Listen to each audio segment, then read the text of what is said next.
G'day, Eric here from RideWA. Good to have you along. If you're doing the 35-kilometre ride with us on Saturday the 7th of August as part of the Synergy Collie River Mountain Bike Marathon, this video is for you. We're going to run through lots of stuff to do with today's race. First of all though, if you're here on Saturday, you've got a chance to win a brand new Merida dual suspension mountain bike. So good luck.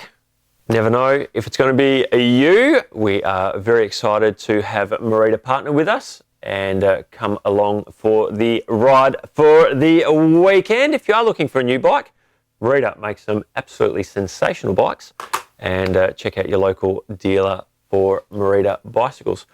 Just got up here the latest map that we've just put out. So this is the overall map of the 25, 35, 50 and 70 kilometre course. A couple of things on here that you need to know. 4 different coloured arrows, much the same on here and also on the decision point markers. So you'll be following the green arrows for the 35 kilometre course. First of all, when you get into town, if you're coming into town on the Saturday morning, please be aware that parking is at the Collie football ground for the athletes, for the riders, and anyone parking their car in town for the event. When you come into town, turn left, you get the traffic lights, only set of traffic lights in town. On your left, you'll see the start line, the arch, the RideWA commentary trailer. On your right, you'll see a car park. That's the PCYC, and just past that is Central Park where the event village is. When you get to the lights, drive straight ahead. You'll see a roundabout up ahead. To the right hand side, just past the roundabout, is the Collie football grounds, and we'll have someone pointing you in the right direction to park in there. Then it's a skip and a hop down to a town, or obviously you can ride your bike down. And we'll be doing registration sign-in at the PCYC. So it's inside, rain, hail or shine, we will be in there. And you'll see DJ Rev and everything happening in Central Park to the left of the PCYC as you're walking in there. Start line, like I said, is on the other side of the traffic lights. So get your stuff together, have a look at the Central Park with the markets if you've got time. Otherwise, it'll still be cracking for most of you when you finish the ride.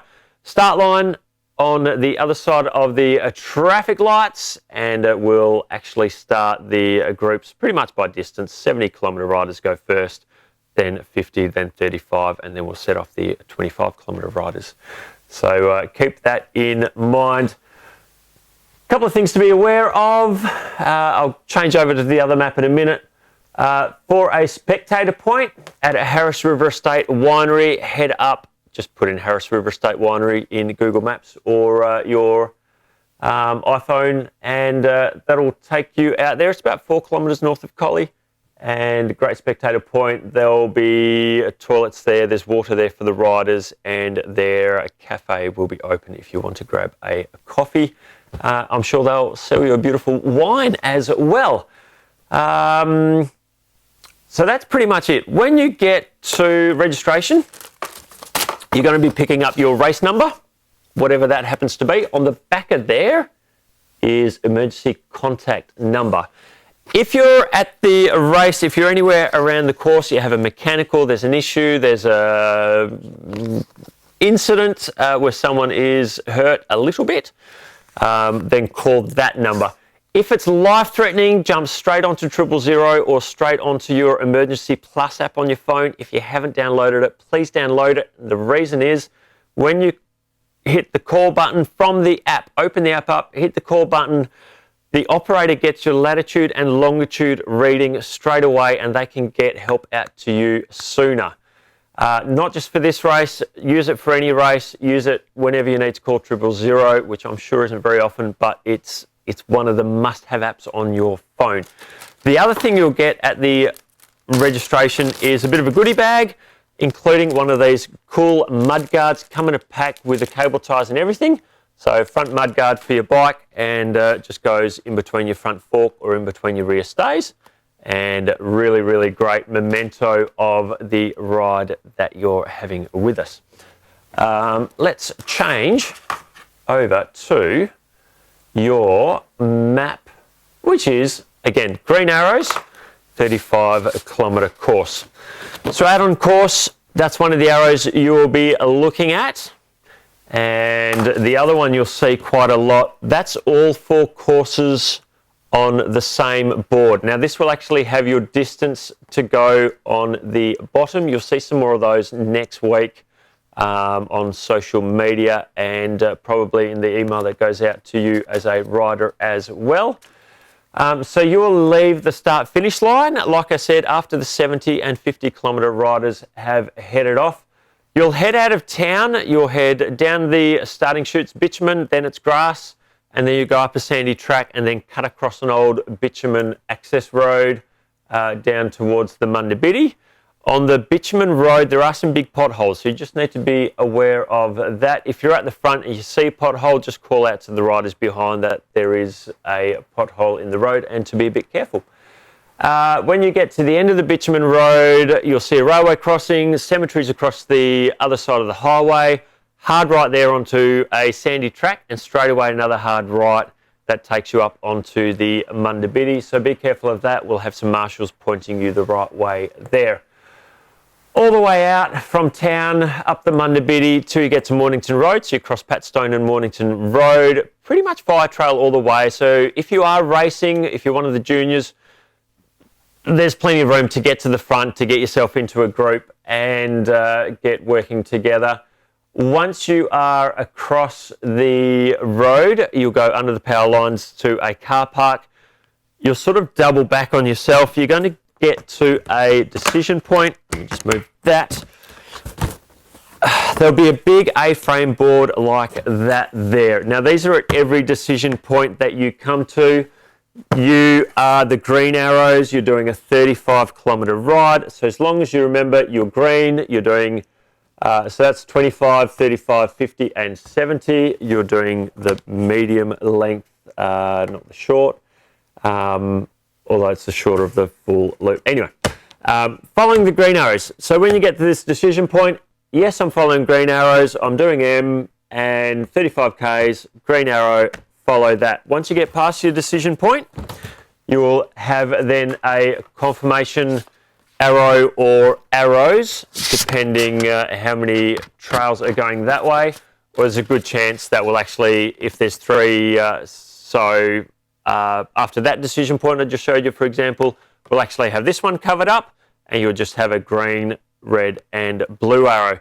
If you get to a point in the course where you're only seeing a red and blue arrow, not you. You've missed a corner somewhere. You need to go back and find your the last decision point you went past, because you need to see either your arrow or your arrow marked on here with distance to go and not crossed out. So if you're riding along and you're not seeing green arrows, you're seeing them crossed out or just completely blanked out, you've gone the wrong way. You need to go back and find where you've gone wrong.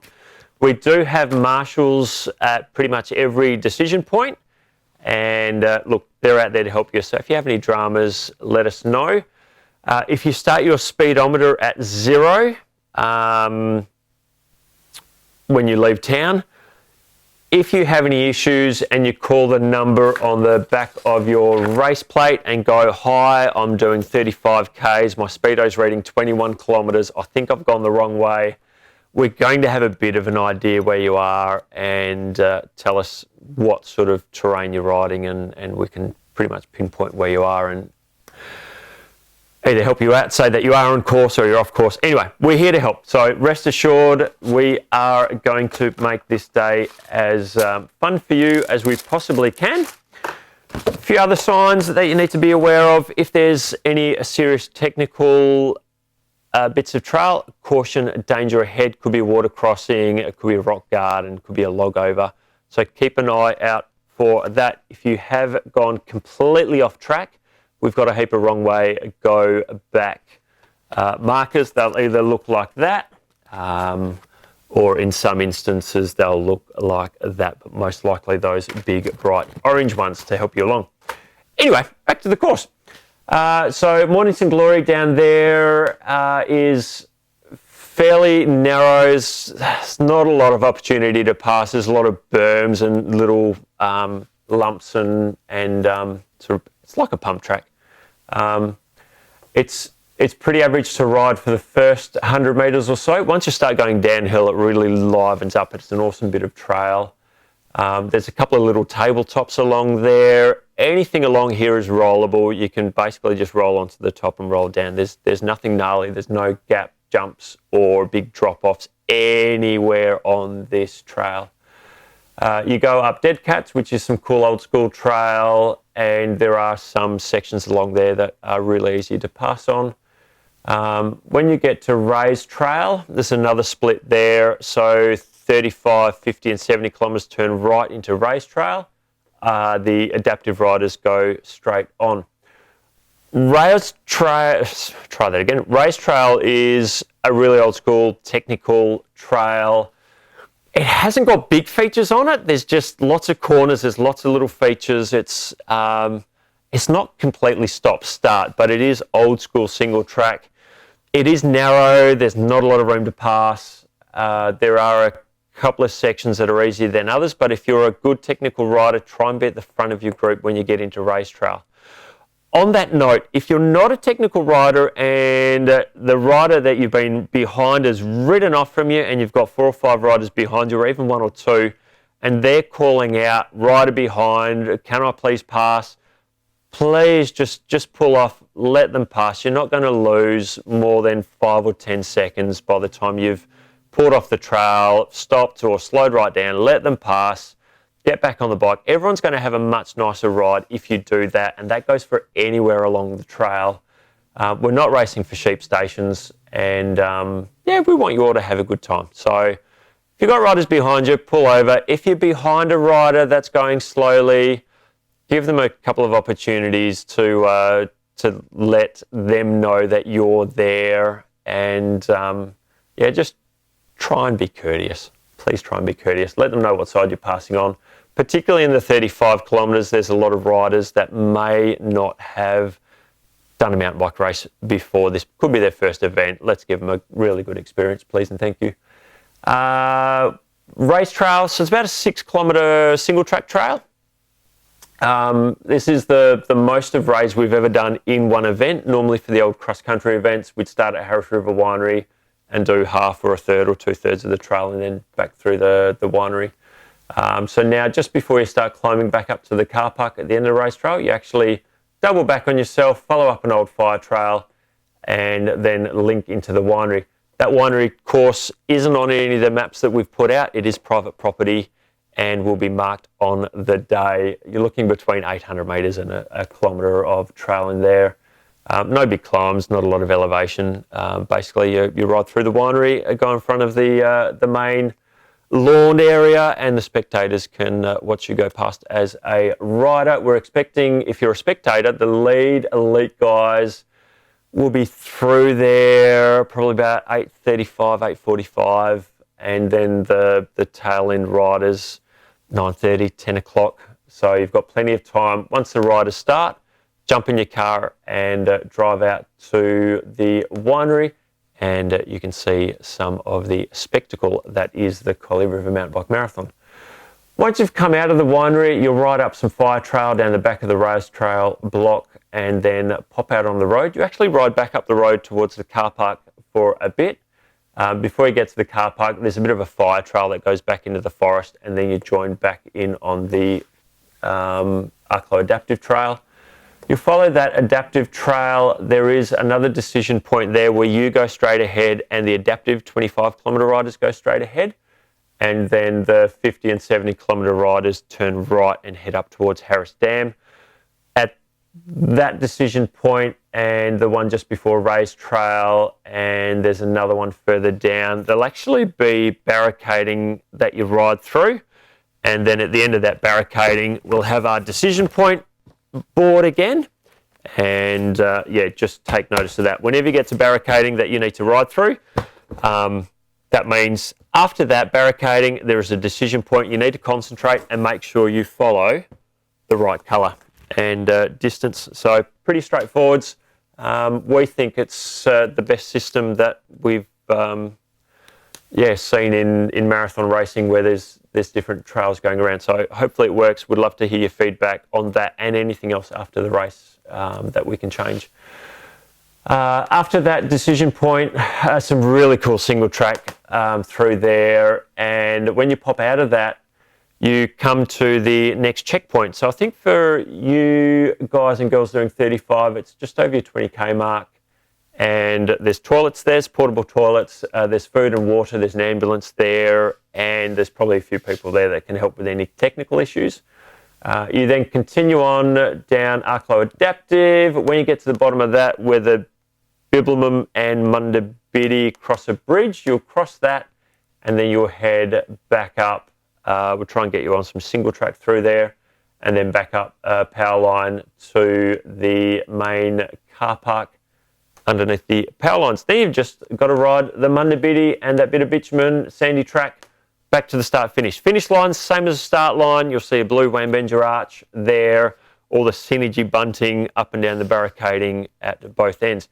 When you get to the end of your race, you'll shoot through the barricading at the end, and you're going to get one of these. So these are the finishers medals made from wood, Synergy Collie River Mountain Bike Marathon 2021 finisher. Congratulations, and congratulations indeed to you when you get to that point. If you are one of the juniors that is racing for your category prize, or one of the overall first, second, third across the line, we will be doing some awards back at Central Park. First and second get these beautiful wooden chopping boards with the engraved logos on the bottom of the Synergy Collie River Mountain Bike Marathon and the Wambenja Trails. Big thanks to Parks and Wildlife. For the third place getters, we've done up a heap of coasters. So you get a set of coasters if you come third. So that's all very, very exciting. And that's pretty much it. You will get an email that comes out to your email address, funnily enough, with information, largely what we've just gone through. If you've only signed up for Saturday doing the 35-kilometre ride and haven't signed up for Sunday at Wellington National Park, you will be able to sign up for Sunday on the day. We'd much prefer you sign up prior to that. So Sunday's ride has been abridged. A lot of the new trails that were expected to be open at the end of June aren't open. There's been so much water, so much rain, and the trails, one, haven't been completed yet, and also are very waterlogged, and putting 500 riders over those trails is going to absolutely wreck them. So some of the new trails we can't ride. We are riding from Wellington National Park out towards Mount Leonard, ride some of the old Pole Road trails, then back in on the Mundabiddi Sika Trail, and then we're actually going to ride the new Van Dam Trail, which goes pretty much from the Kiosk to Potter's Gorge, and then comes back on the Sika track back to the finish. I think we're looking around about 45 kilometres, not the 60 kilometres originally advertised. It's going to be an awesome ride. It's not a race. You will have a number plate that will be timed. It's a bit of a fondo for the guys that have done the Dams Challenge or anything like that. So basically it's a fully supported ride, and we hope to see you on the Sunday as well. We'll talk to you more during the week. Otherwise, we will see you on Saturday and Sunday.